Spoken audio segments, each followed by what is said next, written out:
నిన్నటి వరకు ఒక బాధ, ఇప్పుడు ఇంకో బాధ. నిన్నటి వరకు పెట్రోల్ డీజిల్ లేదని ఒక బాధ, ఇప్పుడు పెట్రోల్ డీజిల్తో పాటు చికెన్ లేదని బాధ. నిజంగా ప్రాబ్లం వచ్చి మనం బాధపడ్డాం, ఒక ప్రాబ్లం వచ్చి మనం ప్యానిక్ అయ్యామంటే ఒక అర్థం ఉంది. మన ప్యానిక్ అవ్వడం వల్ల ప్రాబ్లం వస్తుంది, అది తెలుసుకోవట్లేదు. సో అసలు ఈ చికెన్ ప్రాబ్లం ఏంటి, చికెన్ ఎందుకు దొరకదు, చికెన్ రేట్లు ఎందుకు పెరిగాయి, అసలు నిజంగానే ప్రాబ్లం అయ్యిందా లేకపోతే మనం ప్రాబ్లం క్రియేట్ చేసామనేది ఈ వీడియోలో నేను క్లియర్గా మాట్లాడతా. సో లైటింగ్ కొంచెం తక్కువ ఉంటే అడ్జస్ట్ చేసుకోండి. కార్లో కూర్చొని చేస్తాం, అది మన డెడికేషన్ అలా ఉంటుంది. సో వీడియో కానీ మీకు ఇన్ఫర్మేటివ్గా అనిపిస్తే దయచేసి లైక్ చేయండి, కుదిరితే హైప్ ఆప్షన్ ఇవ్వండి, ఎక్కువ మందికి షేర్ చేయండి.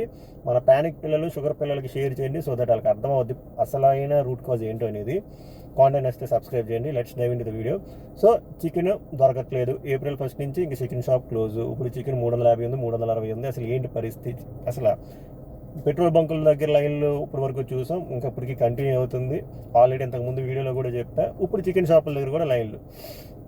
అసలు మ్యాటర్ ఏంటంటే మళ్ళీ ఇంకొకసారి మనం దేవరకథలోకి వెళ్ళాలి. అంటే చికెన్ గురించి మాట్లాడే కంటే ముందు పెట్రోల్ గురించి మళ్ళీ మాట్లాడదాం లైట్గా, ఎందుకంటే దానికి దీనికి interlink, everything is connected. So నేనేం చెప్పా, ప్యానిక్ అవ్వడమే మెయిన్ ప్రాబ్లము, మన దగ్గర రిజర్వ్స్ ఉన్నాయి అని చెప్పాను. ఇప్పుడు గవర్నమెంట్ అదే చెప్పిందా? పెట్రోలియం మినిస్టర్లు, ఇండస్ట్రీ అంతా ప్రెస్ నోట్లు కూడా రిలీజ్ చేశారా? ప్రాబ్లం ఏందిరా అంటే, ఇప్పుడు రోజుకి 100 రూపాయలు కొట్టినోడు ఇది సడన్గా పెట్రోల్ దొరకదు, డీజిల్ పెరగదు, పెట్రోల్ రేట్లు పెరిగిపోతాయని చెప్పి పుకార్లు రావడం వల్ల ఆడ 500 కొడుతుంటే ఇంటూ 5x కొడితే ఏడ దొరుకుద్ది పెట్రోల్ బంకులైనా యాడ్ నుంచి తెస్తారు. అండ్ ఆల్రెడీ నేను చెప్పాను, పేమెంట్ మోడ్ ప్రాబ్లం అవుట్ అవుతుంది. ఉన్నవాళ్ళు పెట్రోల్ బంకు డీలర్లు ఎవరి దగ్గర డబ్బులు ఉన్నాయో వాళ్ళు అడ్వాన్స్ పేమెంట్లు ఇచ్చుకుంటున్నారు. దానికి కొంతమంది కామెంట్లు పెట్టారు, వాళ్ళ దగ్గర ముందు డబ్బులు ఉంటాయి కదా, అలా బాగా బలిసిన వాళ్ళు కదని. ఎవరు చెప్పారు బాగా బలిసిన వాళ్ళని? ఇంతకుముందైనా ఆ కాన్సెప్ట్ ఎలా అవుతుంది అంటే, చెప్పాను కదా, క్రెడిట్ కార్డ్ కాన్సెప్ట్లోనే వాళ్ళు పెట్రోల్ తీసుకున్న తర్వాత వాళ్ళకి మనీ వస్తుంది, దాని తర్వాత వాళ్ళు తీసుకెళ్ళి ఇస్తారు. అది అలా చేయడం అవుద్ది. అలాగే వాళ్ళ దగ్గర బల్క్ డబ్బులు ఉండాలని కూడా రూల్స్ లేవు కదా. ఉన్నోళ్ళు అడ్జస్ట్ చేసుకున్నారు, మిగిలిన వాళ్ళు కష్టపడుతున్నారు. అవన్నీ పక్కన పెడితే చెప్పాను కదా, పెట్రోల్ రోజు డైలీ బేసిస్లో మనం ఎలా అయితే కొట్టించుకున్నామో అలా కంటిన్యూ అయితే ఏం ప్రాబ్లం ఉండేది కాదు. నేను చెప్పాను కదా, షుగర్కి మనకి ఇంకేం చేయలేం. సో సేమ్ థింగ్, అలా ప్యానిక్ క్రియేట్ అయ్యడం వల్ల ఇప్పుడు ఇంకా కష్టపడుతున్నాం. పెట్రోల్ బంకుల దగ్గర చూసారు కదా, పెట్రోల్ బంకుల దగ్గర ఎఫెక్ట్ ట్రాఫిక్ మీద కూడా పడింది. అసలే మన అద్భుతమైన రోడ్లు, అద్భుతమైన ట్రాఫిక్, ఇప్పుడు ఇంటూ 5x అయింది ట్రాఫిక్. హైదరాబాద్లో నరకం. ఇంకేం చేయలేం, పెట్రోల్ ఉందరా స్వామి అన్నా కూడా దబ్బట్లే. సేమ్ థింగ్ చికెన్ది కూడా. చికెన్ అసలు మీకు విషయం తెలియాలి, చాలా కేసెస్ ఉన్నాయి. అసలు చికెన్ రేట్ ఎందుకు పెరిగింది అండ్ చికెన్ షాప్ వాళ్ళు ఎందుకు క్లోజ్ చేస్తా అంటున్నారో విషయం తెలుసుకోవాలి. చికెన్ రేట్ పెరిగిందనే విషయం తెలుసుకున్న వాళ్ళు ఎక్స్ రేట్ తగ్గిన విషయం మీకు తెలుసా? అదేంది, ఎక్స్ రేట్ ఎందుకు తగ్గింది, చికెన్ ఎందుకు పెరిగింది, ఆ వైస్ వర్స ఎందుకు జరిగిందో మీకు తెలుసా? దీనికి రీజన్స్ 1 by 1 చెప్తా సీక్వెన్షియల్ వేలో. ఫస్ట్ థింగ్, నేను ఆల్రెడీ చెప్పాను, చాలా ఎక్కువ ఇంపోర్ట్లు చేస్తాం, చాలా తక్కువ ఎక్స్పోర్ట్లు చేస్తాం. ఆ అతి తక్కువ ఎక్స్పోర్ట్లలో మనం ఎక్కువగా ఎక్స్పోర్ట్లు చేసేది గుడ్లు ఎక్స్పోర్ట్ చేస్తాం. అది ఎక్కువగా ఎవరికి ఎక్స్పోర్ట్ చేస్తాం తెలుసా? మిడిల్ ఈస్ట్ కంట్రీస్కి. ఇప్పుడు మీకు దేవరకథ అర్థమైందా? మిడిల్ ఈస్ట్ కంట్రీస్లో ఏం జరుగుతుంది? ఇప్పుడు వార్ నడుస్తుంది. సో అది గట్టిగా దెబ్బతిన్నది, ఆ ఎక్స్పోర్ట్ అనేది తగ్గిపోయింది, దెబ్బతిన్నది. సో ఇది ఎవరికి ఎఫెక్ట్ అయిందిరా అంటే అందరికి ఎఫెక్ట్ అయింది. Farmers, poultry industry, distributors, retail industry. ఎందుకురా అంటే, ఫర్ ఎగ్జాంపుల్ మన దగ్గర 100 ఎగ్స్ ఉన్నాయనుకోండి, 100 ఎగ్స్లో 50 ఎక్స్పోర్ట్ చేసి 50 మన ఇండియాలో మనం అమ్ముకుంటున్నప్పుడు బాగుంది, డిమాండ్ అండ్ సప్లై. ఇప్పుడు ఏంటంటే ఆ 50 వెళ్ళట్లే, 100 అయిపోయి ఇక్కడ సప్లై అంటే డిమాండ్ తక్కువ, సప్లై ఎక్కువైపోయింది. సో ఏంటి, ఎగ్స్ మిగిలిపోతున్నాయి, ఎందుకంటే ఎక్స్పోర్ట్ అవ్వట్లేదు కదా. సో ఇది దారుణమైన నష్టం కలిగింది. సో దానివల్ల ఎక్స్ రేట్ తగ్గిపోయింది. అప్పుడు మీకు అర్థం కానిది ఏంటంటే, ఎక్స్ రేట్ పడిపోతున్నప్పుడు మరి కోడి రేటు కూడా పడిపోవాలి కదా అని. అది చెప్తా క్లియర్గా చూడండి. ఫస్ట్ థింగ్, మీరు ఈ ఇండస్ట్రీ ఎలా నడుస్తుందో తెలుసుకోవాలి. హై లెవెల్లో ఫార్మర్స్ ఉంటారు, ఫార్మర్స్ నుంచి పౌల్ట్రీ ఇండస్ట్రీ నుంచి డిస్ట్రిబ్యూటర్స్ నుంచి రిటైల్ అంటే ఈ చికెన్ షాపులు, అక్కడి నుంచి కన్జ్యూమర్స్ మనం. సో ఇది బిజినెస్ ఎలా నడుస్తుంది అంటే, ఫార్మ్స్ గుడ్లు అమ్మేది వేరేగా, చికెన్ మీట్ అమ్మేది వేరేగా. గుడ్లు అమ్మే కోడిని మనకి చికెన్ షాపులు ఎవరు, అది వేరే ఇది వేరే. సో ఇప్పుడు బేసిక్గా ఏమైందంటే, ఫార్మర్స్కి చాలా బేభత్సమైన డంటి పడింది ఈ మిడిల్ ఈస్ట్ వార్ వల్ల. సో ఎక్స్పోర్ట్ చేయడం అవ్వట్లేదు. సో అది చాలా గట్టిగా డంట పడడం వల్ల దాన్ని వాళ్ళు కాస్ట్ కటింగ్ అనుకోండి, దాన్ని కంట్రోల్ చేయడం అనుకోండి, వాళ్ళు ఎలా చేస్తారంటే, ఈ బిజినెస్లో కానీ ఏ బిజినెస్లో ఎలా చేస్తారంటే, ఇప్పుడు ఆ ఎగ్స్ సేల్ అవ్వాలి అంటే ఈ కోడి, ఈ మీట్ సప్లై ఆపేయాలి. ఎందుకంటే ఎగ్స్ సేల్ అవ్వకపోతే వాళ్ళకి బీభత్సమైన లాస్ పడుతుంది. సో దాన్ని కంట్రోల్ చేసుకోవాలి అంటే ఫస్ట్ ఈ మీట్ సప్లై ఏదైతే ఉందో తగ్గించాలి. వాళ్ళు ఆబ్వియస్గా తగ్గిస్తున్నారు. సో అది తగ్గించడం వల్ల ఏమవుతుంది అంటే ఎగ్స్ ఎక్కువ ఉంటాయి. కోడి చెప్పాను కదా, ఆ కోడి వేరు ఈ కోడి వేరు. ఈ కోడి సప్లై తగ్గుద్ది. కోడి సప్లై తగ్గున్నప్పుడు ఏమవుద్ది, ఒకవేళ ఇటు సైడ్ మనకి డిమాండ్ ఎక్కువ ఉంది అనుకోండి, డిమాండ్ ఎక్కువ ఉంది, కోడి సప్లై తక్కువ ఉంది, అప్పుడు ఏమవుద్ది, రేట్లు పెరుగుద్ది. సో ఇప్పుడు అదే జరుగుతుంది. కానీ ఇక్కడ ఎక్కువగా నష్టపోతుంది ఎవర్రా అంటే రిటైల్ షాప్ వాళ్ళు, ఫార్మర్స్, పౌల్ట్రీ వాళ్ళు కాదు, ఎక్కువగా నష్టపోతుంది. సో ఫర్ ఎగ్జాంపుల్ ఇప్పుడు ఫార్మర్స్కి ఒక 5 రూపాయలు వచ్చేది అనుకోండి గుడ్డు మీద, ఇప్పుడు 3.5 అలా వస్తుంది. సో అంత ఎఫెక్ట్ అవుతున్నారు. సో ఇప్పుడు పౌల్ట్రీ వాళ్ళు ఏం చేస్తున్నారా అంటే ఈ చికెన్ ఏదైతే ఉందో, ఇంతకుముందు పౌల్ట్రీ వాళ్ళకిను ఈ రిటైల్ చికెన్ షాప్ వాళ్ళకి మార్జిన్ ఎంత ఉండేది అంటే ఓ 25 రూపాయలు ఉండేదాన్ని, వీళ్ళు ఇప్పుడు మార్జిన్ 8 రూపాయలు చేస్తున్నారు. సో 8 రూపాయలు చేశారు. 8 రూపాయలు చేయడం వల్ల రిటైల్ షాప్ వాళ్ళకి చాలా నష్టం కలుగుతుంది.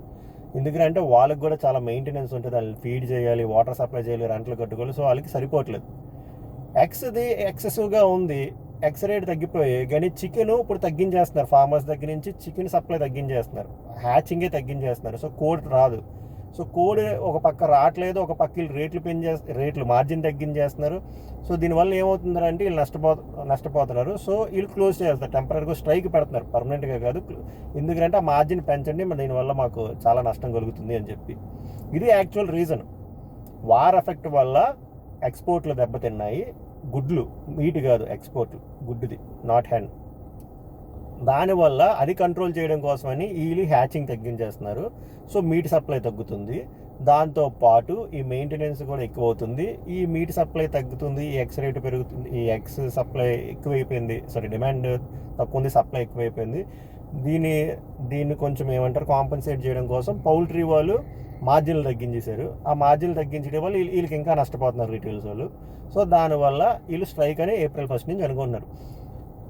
ఈ మొత్తం న్యూస్ ఏమీ చెప్పకుండా ఎగ్స్ లేవు, అదే ఇంకా చికెన్ లేదు, చికెన్ రేట్లు పెంచేస్తారు, ఇంకా గోయింగ్ ఫార్వర్డ్ చికెన్లు దొరకవు అంటే చెప్పాను కదా. మన పేషెంట్స్ వెళ్ళి, ఫర్ ఎగ్జాంపుల్ ఒకడు రోజుకి 1 కేజీ చికెన్ తింటున్నాడు అనుకోండి, వాడు వెళ్ళి 2.5 కేజీలు చికెన్ కొనేస్తున్నాడు. ఆల్రెడీ చికెన్ సప్లై తక్కువ ఉంది. గుడ్లు వేరు, చికెన్ వేరు. మళ్ళీ పెట్టుకోండి, గుడ్డు పెట్టే కోడి వేరు.